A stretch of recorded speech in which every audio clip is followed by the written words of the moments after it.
ಸನ್ಮಾನದ ನೋಡುವ ಕಾರ್ಯಕ್ರಮ ನೋಡುವ ಮೂಲಕ ಮುಂದೆ ಕಲಿತಕ್ಕಂಥ ವಿದ್ಯಾರ್ಥಿಗಳಿಗೆ ಒಂದು ಪ್ರೋತ್ಸಾಹ ನೀಡುವ ಒಂದು ಉದ್ದೇಶ ಸಲುವಾಗಿ ಈಗಿನ ಒಂದು ದಿನಮಾನದಲ್ಲಿ ನಾವು ಎಷ್ಟೇ ಮೀಸಲಾತಿ ಇದ್ದ ಕೂಡ ನಮಗೆ ಈಗ ಕಾಂಪಿಟೇಷನ್ ವಿದ್ಯಾರ್ಥಿಗಳೊಳಗೆ ನಮಗೆ ಹೆಚ್ಚಿನ ಅಂಕಗಳನ್ನು ತೆಗಿಬೇಕು.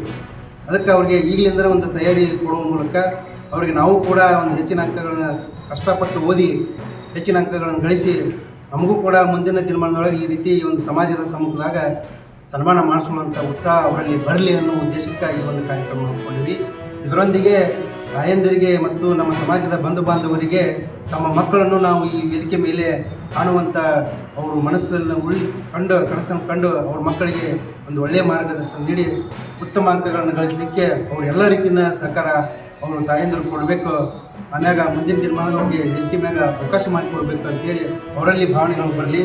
ಆಮ್ಯಾಗ ಎಲ್ಲೆಲ್ಲೂ ನಮ್ಮ ಸಮಾಜ ಸಣ್ಣ ಸಮಾಜ ಎಲ್ಲೆಲ್ಲೂ ಹೋಗ್ಬಿಟ್ಟೈತಿ ದಿನನಿತ್ಯ ತಮ್ಮ ಇದ್ರೊಳಗೆ. ಅದಕ್ಕೆ ಈ ಒಂದು ಕಾರ್ಯಕ್ರಮದ ಮೂಲಕ ಅವ್ರನ್ನ ಇಷ್ಟರೂ ಗುಡಿಸಿ ಅವ್ರನ್ನ ಇಲ್ಲೇ ನಮ್ಮವರು ತಮ್ಮಾರು ಅನ್ನೋದು ಒಂದು ಬಾಂಧವ್ಯ ಬೆಳೀಲಿ. ಬಂದಾಗ ನಮ್ಮ ರಿಲೇಷನ್ ಎಲ್ಲೆಲ್ಲಿ ಐತಿ, ನಮ್ಮ ಸಮಾಜ ಎಷ್ಟಿದೈತಿ ಜಾಗೃತಗೊಳ್ಬೇಕು. ಯಾಕಂದ್ರೆ ನಮ್ಗೆ ಮೀಸಲಾತಿ ವಿಷಯದೊಳಗೆ ನಮಗೆ ಭಾಳ ಅನ್ಯಾಯ ಆಗ್ತಾಯಿದೆ. ಅದನ್ನು ನಾವು ಇನ್ನು ಮುಂದಿನ ದಿನಮಾನದೊಳಗೆ ಒಗ್ಗಟ್ಟಾಗಿ ಅದನ್ನು ಹೋರಾಟ ಮಾಡಬೇಕು. ಯಾಕಂದ್ರೆ ನಮ್ಮವರೇ ನಮ್ಗೆ ಇವತ್ತಿನ ದಿವಸದೊಳಗೆ ನಮ್ಮ ಮೀಸಲಾತಿಯಿಂದ ವಂಚಿತ ಆಗತ್ತವೆ. ನಮ್ಗೆ ಜಾತಿ ಸಮಸ್ಯೆಗಳು ಕೂಡ ಭಾಳ ಆಗ್ತಾಯಿದ್ದಾವೆ.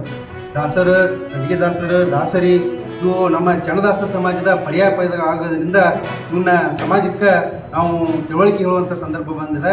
ಅದಕ್ಕೆ ಈ ಕಾರ್ಯಕ್ರಮದ ಮೂಲಕ ಅವತ್ತಿನ ದಿನ ಎಲ್ಲ ನಮ್ಮ ಕಟ್ಟಕಡೆಯ ವ್ಯಕ್ತಿಯನ್ನ ಅವ್ರನ್ನ ಎಲ್ಲರೂ ಒಗ್ಗೂಡಿಸಿ ನಮ್ಮ ಪರ್ಯಾಯ ಪದಗಳಿಗೆ ನಮ್ಮ ಮಾನ್ಯ ಸಚಿವರಿಗೆ ಮನವಿ ಮಾಡಿಕೊಂಡು ಇವಕ್ಕೆ ಒಂದು ಎಲ್ಲ ದಾಸರಿ, ದಂಡಿಗೆ ದಾಸರು, ಚನ್ನದಾಸರು, ಏನದಾವಲ್ಲ ಇವೆಲ್ಲ ಪರ್ಯಾಯ ಪದಗಳಿಗೆ ಚನ್ನದಾಸರ ಪದಗಳು ಆಗಿರ್ಬೇಕು.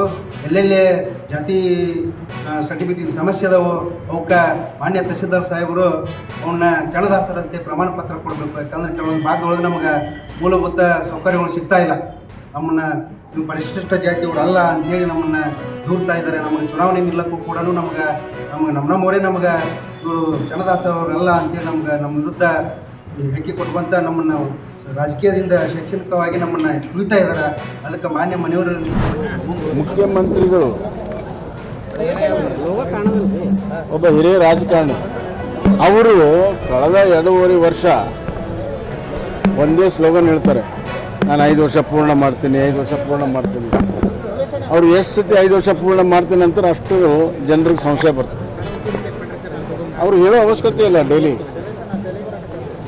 ಮತ್ತು ಇನ್ನೊಂದು ಮಾತನ್ನು ಅವರು ಮೊನ್ನೆ ದಿಲ್ಲಿಯಲ್ಲಿ ಹೇಳಿದ್ದಾರೆ, ಈ ಒಪ್ಪಂದ ಆಗಿಲ್ಲ ಅನ್ನುವಂಥ ಮಾತನ್ನು ಹೇಳಿದ್ದಾರೆ.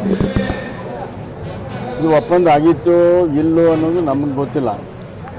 ಯಾರಾದರೂ ಅದನ್ನು ಈ ಒಂದು ಡಿಬೇಟಿಗೆ ಅಂತಿಮ ಒಂದು ಫುಲ್ ಪಾಯಿಂಟ್ ಹಾಕಬೇಕಾದ್ರೆ ಹೈಕಮಾಂಡ್ ಯಾಕೆ ಸುಮ್ಮನಿದ್ದಾರೆ? ಹೈಕಮಾಂಡ್ ಅಂದರೆ ಸುರ್ಜೇವಾಲಾ ಹೈಕಮಾಂಡ್ ಅಲ್ಲ. ರಾಹುಲ್ ಗಾಂಧಿಯವರು ಅಥವಾ ಖರ್ಗೆ ಅವರು ಯಾವುದೂ ಒಪ್ಪಂದ ಆಗಿಲ್ಲ, ಅವ್ರು 5 ವರ್ಷ ಇರ್ತಾರೆ ಅಂದರೆ ಈಗ ಮುಗಿದು ಹೋಗ್ತದೆ. ಅವ್ರು ಹೇಳ್ತಾ ಇಲ್ಲ, ನಾನೇ ಮುಂದುವರಿತೀನಿ ಅಂತ ಇವರೇ ಹೇಳ್ತಾರೆ. ಇದೇನು ಹೊಸದೇನು ಹೇಳಿಲ್ಲ ಅವರು. ಇಲ್ಲಿ ಬೆಂಗಳೂರಾಗೇನು ಹೇಳಿದ್ರು ಅಲ್ಲಿ ಹೋಗಿ ಹೇಳಿದ್ದಾರೆ ಅಷ್ಟೇ. ಇದರಿಂದ ಈ ಕಾಂಗ್ರೆಸ್ಸಿನ ಆಂತರಿಕ ಸಮಸ್ಯೆ ಬಗೆಹರಿತಿದೆ ಅಂತ ನನಗೇನು ಅನಿಸೋದಿಲ್ಲ. ಇದು ಹಿಂಗೇ ಇರ್ತದೆ. ನಮಗೆ ಕಾಡ್ತಿರುವಂಥ ಪ್ರಶ್ನೆ ಅವ್ರು ಯಾರಾದರೂ ಮುಖ್ಯಮಂತ್ರಿ ಮುಂದುವರಿಲಿ, ಇನ್ನೊಬ್ಬರಾಗಲಿ, ನಮ್ಮ ಸಮಸ್ಯೆ ಇಲ್ಲ.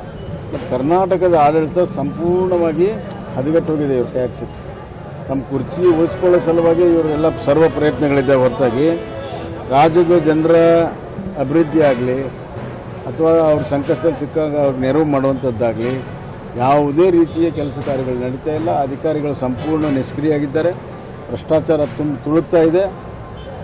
ಕರ್ನಾಟಕದ ಜನ ಇಡೀ ಶಾಪ ಹಾಕ್ತಾ ಇದ್ದಾರೆ. ಒಂದು ಸ್ಥಿರವಾದ ಸರ್ಕಾರ ಕೊಡುವಷ್ಟು ಮೆಜಾರಿಟಿ ಕೊಟ್ಟರೂ ಕೂಡ ಇವರೊಂದು ಸ್ಥಿರವಾದ ಸರ್ಕಾರ ಕೊಡೋಕ್ಕಾಗಿಲ್ಲ ಅನ್ನುವಂಥದ್ದು ಜನರ ಕೊರಗಿದೆ. ಸಮಯನೇ ಇಲ್ಲ. ತಮ್ಮ ಕುರ್ಚಿ ಉಳಿಸ್ಕೊಳ್ಳೋ ಸಲುವಾಗಿ ಅವ್ರು ಏನು ಗುದ್ದಾಟ ಮಾಡ್ತಾ ಇದ್ದಾರೆ. ಅವ್ರಿಗೆ ಸಮಯನೇ ಇಲ್ಲ. ಜನರ ಬಗ್ಗೆ ಕಾಳಜಿನೇ ಇಲ್ಲ.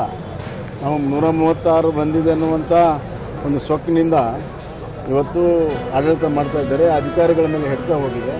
ಕಾನೂನು ಸುವ್ಯವಸ್ಥೆ ಸಂಪೂರ್ಣ ಕೆಟ್ಟೋಗಿದೆ. ಎಲ್ಲ ಕಡೆ ಸಮಸ್ಯೆಗಳು ಉದ್ಭವ ಆಗಿದೆ. ಹೆಲ್ತ್ ಸಮಸ್ಯೆ ಆಗಿದೆ.